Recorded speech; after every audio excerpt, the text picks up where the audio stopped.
이불 덮듯이 그렇게 돼 있어가지고 굉장히 더웠다고 그러잖아요.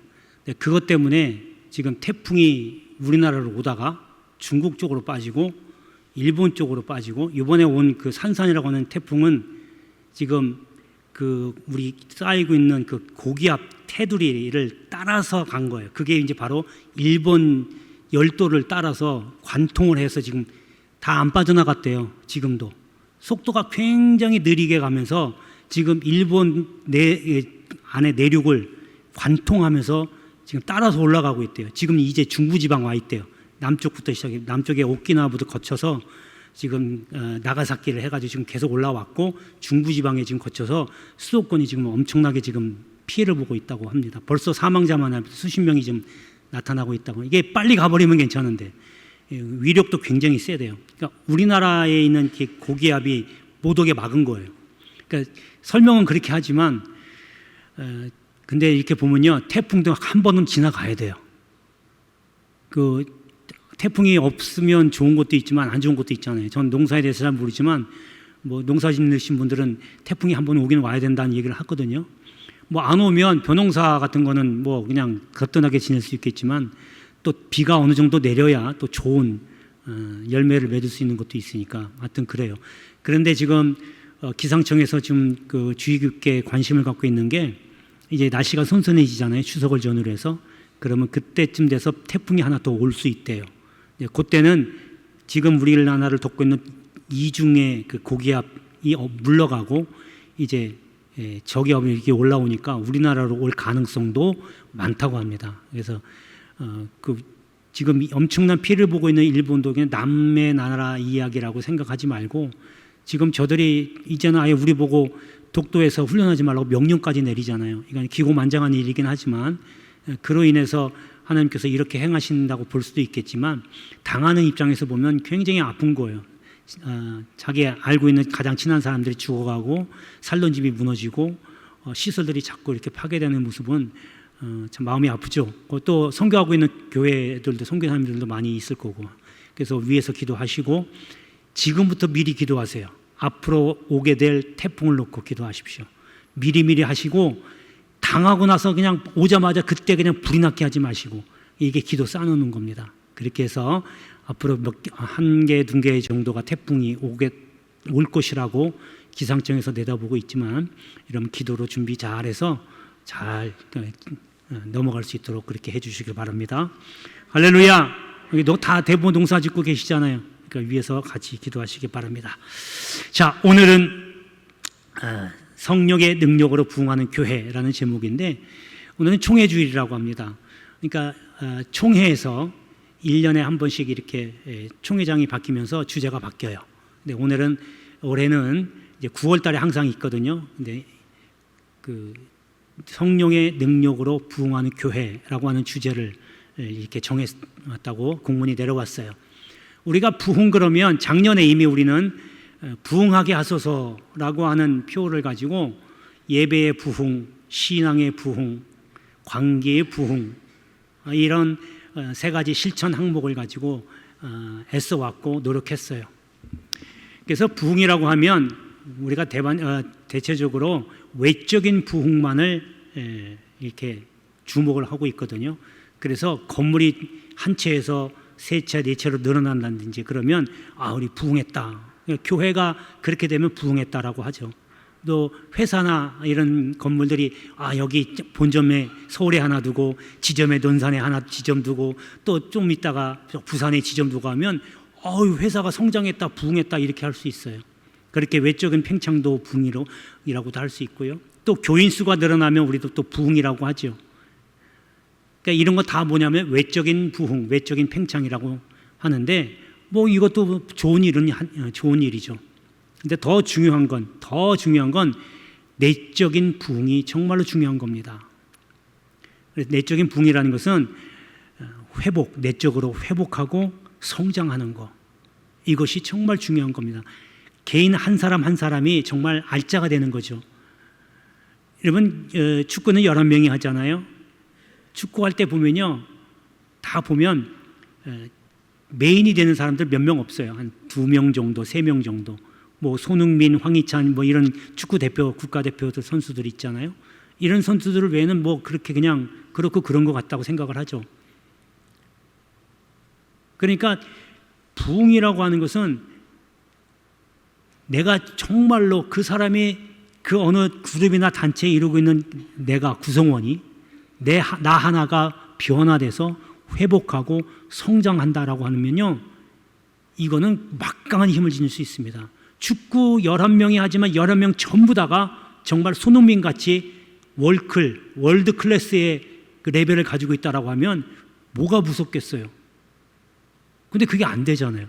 그러니까 한 사람이 그렇게 회복하고 성장한다는 하면, 내가 성장하고 내 옆에 사람들이 성장하고 회복한다면, 교회가 그렇게 한다면 교회가 무서울 게 없는 거예요.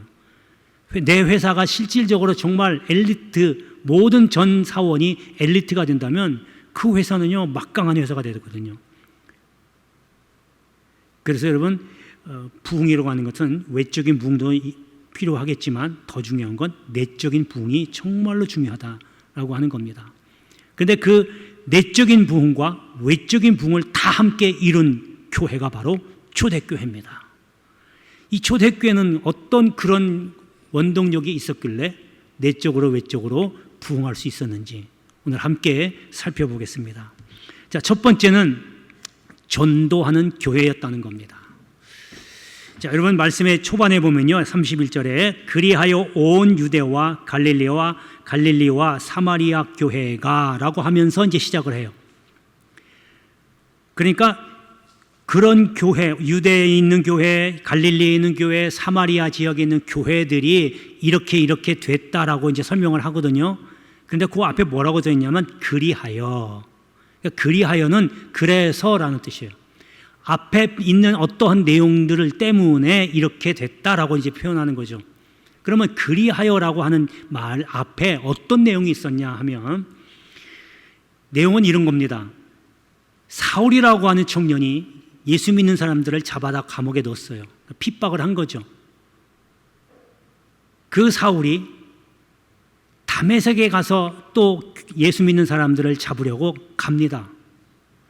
끌고 가다가 다메섹 중간에 도상에서 길가에서 부활하신 예수님을 만나게 됩니다. 거기서 완전히 360도로 사람이 바뀌어버리고 회심을 하게 돼요. 그래서 다메섹에 가서 예수가 그리스도라고 외칩니다. 거기 있는 사람들이 완전히 다 깜짝 놀라는 거죠. 이 사람이 지금 예수 믿는 사람을 잡으려고 온 사람 아니야? 근데 예수가 그리스도라고 주장하니 이게 무슨 일이냐라고 깜짝 놀라는 겁니다. 그리고 오히려 유대인들이 그 사울이라고 하는, 바울이라고 이제 나중에 계칭을 하지만 그 사람을 잡으려고 죽이려고 합니다. 그래서 밤중에 성벽에 바구니를 타고 도망쳐 나옵니다. 그리고 이제 예루살렘에 갑니다. 예루살렘에 가서도 예수가 그리스도라고 전하는 거예요. 그러면서 사도들하고 사귀려고 합니다. 교제하려고 하는데 사도들도 너무 놀라는 거죠. 아니, 이 사람이 지금 예수 믿는 사람을 잡았던 사람이 아니야? 안 믿는 거예요. 그러다 바나바가 와서 설명을 합니다. 아, 이 청년이 다메섹에 가는 도중에 예수를 만난 일들, 또 다메섹에 가서 예수가 그리스도다라고 전한 일들을 상세하게 설명을 합니다. 그제서야 사도들이 이제 믿고 교제하고 사귀게 돼요. 그러면서 예루살렘에 있으면서 바울이 예수가 그리스도다라고 하면서 저녁에 다니면서 복음을 전하게 됩니다. 그때의 그 복음을 받아들인 교회가 바로 유대 지역에 있는 교회, 그러니까 이스라엘 남쪽에 있는 지역입니다. 그 유대 지역에 있는 모든 교회들, 그리고 갈릴리 바다 주변에 있는 갈릴리 지역에 있는 교회들, 그리고 사마리아 중부 지역에 있어요. 사마리아 지역에 있는 교회들이 그 복음을 받아들고 지금 그 다음에 나온 설명대로 바뀌어버린 겁니다. 변화된 겁니다. 회복된 겁니다. 그러니까 이 얘기는 뭐냐면, 사도 바울이 복음을 전했고 그 복음을 받아들였던 교회가 바뀐 겁니다. 회복이 된 겁니다. 그 모습 자체가 전도예요. 우리가 여러분 어떠한 경위를 통해서 어떻게 예수를 믿게 된지는 정확하게 다 모르겠지만, 다 다르겠지만 분명히 다 계기가 있다는 거죠. 누군가로부터 듣고 아니면 누군가로부터 끌려 나와서 예수를 믿기 시작했다는 거예요. 그런데 내가 예수에 닮아가는 모습들, 내 삶의 모습 속에서 예수를 보여준다라고 하면 그게 전도라니까요. 사도행전 1장 8절에 보면 여러분 잘 아시는 대로 오직 성령이 너희에게 임하시면 너희가 권능을 받고 온 유대와 사마리아와 예루살렘까지 내 증인이 되리라 그랬어요. 그러니까 증인이 된다는 얘기는 뭐냐면 내가 증인된, 예수의 증인된 삶을 살게 될 것이다 라고 주님이 말씀하신 거예요. 그러니까 복음을 받아들면, 복음을 인정하고 예수를 내 안에 모시면 내가 예수의 모습처럼 드러나야 되는 거예요. 그걸 보고 예수를 다른 사람들이 알게 되고 이것이 복음을 전하는 겁니다. 여러분, 이런 교회가 바로 부흥하는 교회예요. 우리 작년에도 부흥하게 하소서라고 하는 것을 계속하고, 여러분 그게 작년을 끝났다고 생각하지 마세요. 올해도 계속 이어지고 여러분 부흥되고 회복될 때까지, 주님 오시는 그날까지 계속 이어지는 겁니다. 여러분 연무대 교회가 부흥되기를 원하잖아요. 할렐루야. 여러분 교인 수가 늘어나기를 원하시는 분들도 계실 거예요. 뭐 우리는 교회가 참 마당이 넓고 건물도 커요. 다른 교회 목사님들 와서 가끔씩 목사님들 모임 오면 우리 교회를 참 부러워해요. 너무 크고 마당도 넓다고. 저보고 그래요. 건물 하나 더 지으라고. 그래서 목사님, 장로님이 그랬어요. 장로님, 저희 교회는 아직도 안 쓰는 건물이 많아서 더 지을 필요 없어요. 참 부러워해요. 그런 것도 좋지만 여기 지금 앉아 계신 여러분 한 사람 한 사람이 말씀을 듣고 변화되고 옛날의 상처를 다 치유되고 회복되고 믿음이 한 단계 올라설 수 있는 그러한 모습을 통해서 나가서 많은 사람들에게 예수를 증거하는 그런 증인된 삶을 살기를 축복합니다. 할렐루야. 교회의 사명은 전도고 여러분들과 저와의 사명도 바로 전도입니다. 내가 변화돼서 예수 닮는 모습을 보여준다면 그와 같이 예수를 전하는 확실한 방법은 없습니다. 이러한 증인된 삶을 살기를 주의 이름으로 축복합니다. 자, 두 번째는 평안하여 든든히 서가는 교회입니다. 거기 다음에 보면요, 사마리아 교회가 평안하여 든든히 서갔다 그랬죠. 여러분 이 말씀은요, 영적으로 성숙해졌다 그거예요. 초대교회가 영적으로 성장했다 그겁니다. 평안이란 말은요, 영적인 겁니다. 눈에 보이지 않잖아요. 그리고 그 다음에 든든히 서갔다. 이 말은요, 확고해졌다라는 얘기예요. 흔들리지 않는다는 거예요.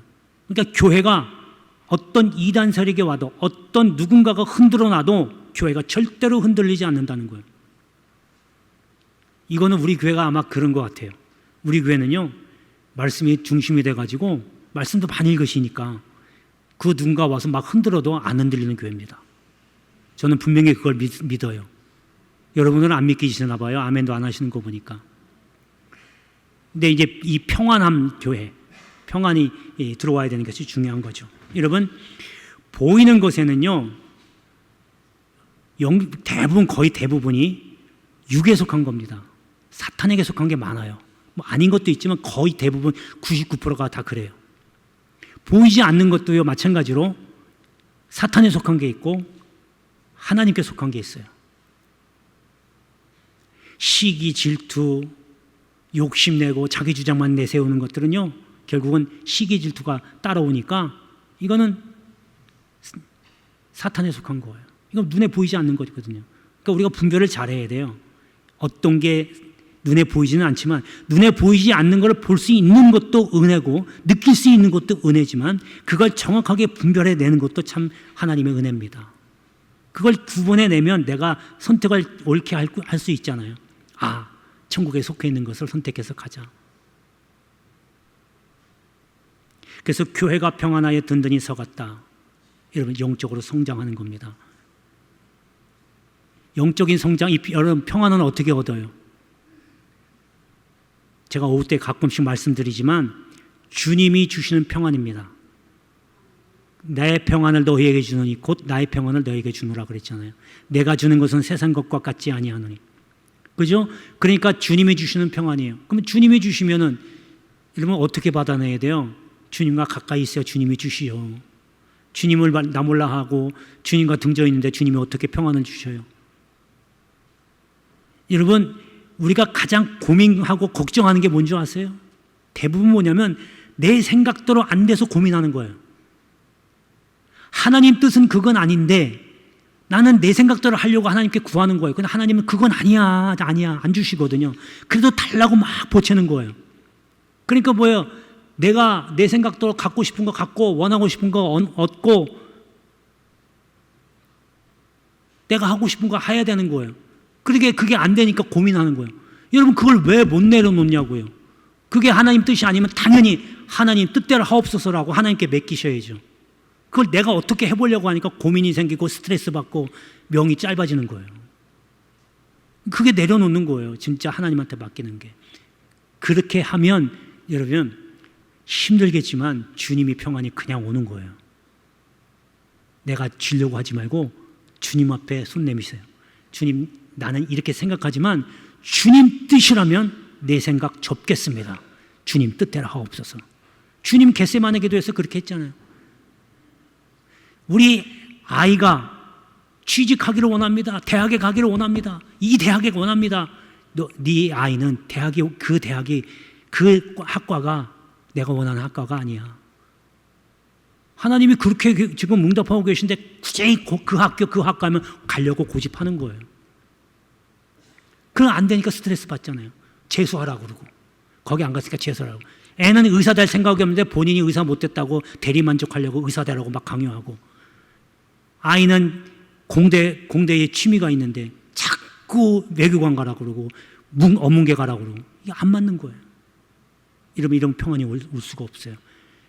평안을 얻으려면 주님 앞에 내려놓고 맡기십시오. 해보세요. 오나 안 오나.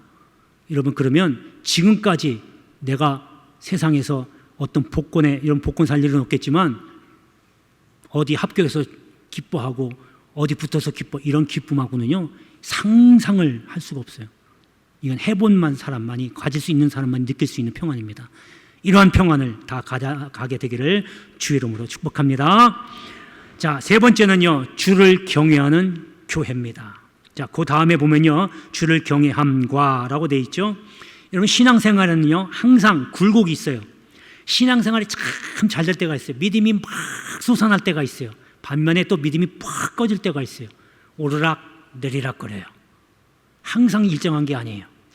그러면 올라설 때는 괜찮아요. 믿음이 콱 불붙으니까. 그런데 문제는 믿음이 내려갈 때 어떡하냐는 거예요. 내려가면 올라와야죠. 근데 이게 가만히 있으면 올라오는 게 아니라, 때가 되면 올라오는 게 아니라 올라오게끔 하는 요소가 있어요. 그게 바로 주를 경외하는 마음이에요. 경외한다는 건 뭐예요? 하나님을 사랑하는 거예요. 하나님을 사랑하고 하나님께 집중하는 거예요. 그걸 잊어버리면 안 돼요. 이건 당연히 믿음으로 나오는 거기 때문에 믿음이 없이는 그렇게 안 되죠. 그러니까 중요한 거는 내가 늘 항상 내 마음속에 주님을 잊어버리면 안 돼요. 주님을 잊어버린다는 얘기는 말씀도 손 놓고 찬양도 손 놓고 예배 드리는 것도 그냥 오늘 하루 안 나가면 되겠지, 다음 주에 한번 나가지, 다음 주에 무슨 일이 일어날 줄 알고 그렇게 얘기를 해요. 아유, 오늘 안 했으면 다음 달에 또 한번 하면 되지. 여러분, 하나님이 여러분들에게 일 맡기시는데 오늘 안 됐으니까 내 다음에 하지, 여러분 그런 생각을 가진 분에게 하나님 일 절대 안 맡깁니다. 신앙이 자꾸 떨어져 가는 거예요. 그래서 주를 경외한다, 주를 사랑한다는 얘기는 주님을 가까이 하는 것과 똑같습니다. 그래서 예배에 충실하시고 봉사도 좀 하시고 또 하나님 앞에 헌신도 하시고 물질로도 헌신하시고 몸으로도 헌신하시고 시간도 헌신하시고.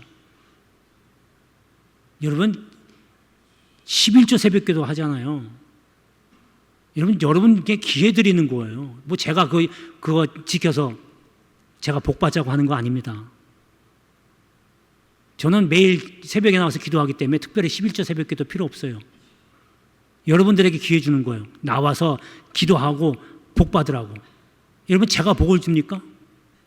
저는 여러분들에게 복을 빌어 축복을 할 뿐이죠. 하나님이 복을 주시는 거예요. 축복은 하지만 받아가는 건 누가 받아요? 여러분이 받아가는 거예요. 그러면 하나님이 여러분들에게 복 주실 때, 주의 종을 통해서 복을 주실 때 어떻게 줘요? 그냥 다 주나요? 복 받을 사람에게만 주고 가는 거예요.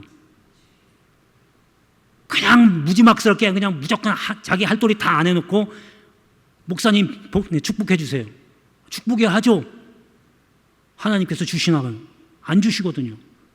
때가 될 때까지 기다리는 거예요. 그 복을 받을 자격이 될 때까지, 그릇이 될 때까지 하나님 기다리시는 거예요. 그러니까 여러분, 주를 경외하십시오. 가까이 하시고 예배 충실하시고 헌신하시고 봉사하시고, 그렇게 하면 하나님은 반드시 보응하시는 분입니다. 그런 하나님을 경험하게 되기를 주의 이름으로 축복합니다. 자, 마지막 네 번째는 그 마지막 부분에 성령의 위로로 진행하는 교회입니다. 이 얘기는 뭐냐면 성령이 충만한 교회라고 하는 겁니다. 여러분, 이건 정말 무서운 거예요. 저나 여러분 다 성령 받았어요. 근데 성령 충만한 건 이 얘기가 달라요. 성령이 충만하면요, 왜 무섭냐면 하나님 말씀에 순종할 수밖에 없거든요. 왜냐하면 성령의 이끌림을 받는, 인도함을 받는 삶을 살기 때문에 그래요. 그러니까 순종하는 거예요. 순종하면 하나님이 당연히 지켜줄 수밖에 없죠. 내 말을 잘 듣는데요. 여러분, 학교에 가서 학생이 막 공부 다 하다가 질문을 해요. 선생님, 그거 잘 모르겠는데요. 그거 이렇게 풀어봐. 딱 가르쳐줘요. 한 학생은 잘 따라해서 풀어요. 한 학생은 끄적끄적되고 딴 길로 나가요. 그러면 여러분, 선생님 입장에서 누굴 좋아해요? 더? 자기가 가르쳐준 대로 잘 따라하는 학생을 더 가까이 하고 더 아끼는 거예요. 하다 말고 밖으로 나가버리는 친구들은 속만 태우는 거죠. 그래도 제자니까 사랑하는 마음이 있으니까 속만 타는 거예요. 하지만 잘 따라오는 학생은 더 아끼고 사랑하는 거예요. 주님과 나와의 관계도 똑같은 거예요. 주님이 하라, 그럼 네 생각 내려놓고 이거 해라, 네. 그거 하면 안 돼? 알겠습니다. 얼마나 하나님이 아끼겠어요. 그런 사람이, 그렇게 하나님이 아끼는 사람이 어디 가서 위험하다? 하나님이 당연히 막아주시죠. 할렐루야, 할렐루야. 하나님과 가까이 하는 사람을 하나님이 안 막아주시냐고요. 하나님이 보호해 주시는 거 당연한 거예요. 이게 바로 성령이 충만한 사람입니다. 성령이 충만한 사람은 항상 주님만 생각하고 주님만 늘 그리워하고 주님 말씀 사모하는 이런 사람입니다. 그래서 우리가 힘들어하는 게 뭐냐면, 이렇게 말씀 듣고 세상에 나가잖아요. 세상에 나가면 유혹들이 얼마나 많아요. 즐거워하는 것들이 얼마나 많고 편하게 만드는 것들이 얼마나 많아요. 이런 거 유혹에 그냥 눈이 쫙 가면 그 다음에는 이제 예수님은 안녕 빠이빠이 되는 거예요. 그래서 이걸 이겨내기가 쉽지 않은 거예요. 그러나 우리 연무대 교인들만큼은 말씀을 듣고 힘을 얻어서 하나님과 가까이 하고 또 성령의 인도함 받는 삶을 살게 될 줄로 믿습니다. 기도하겠습니다. 은혜로우신 아버지 하나님.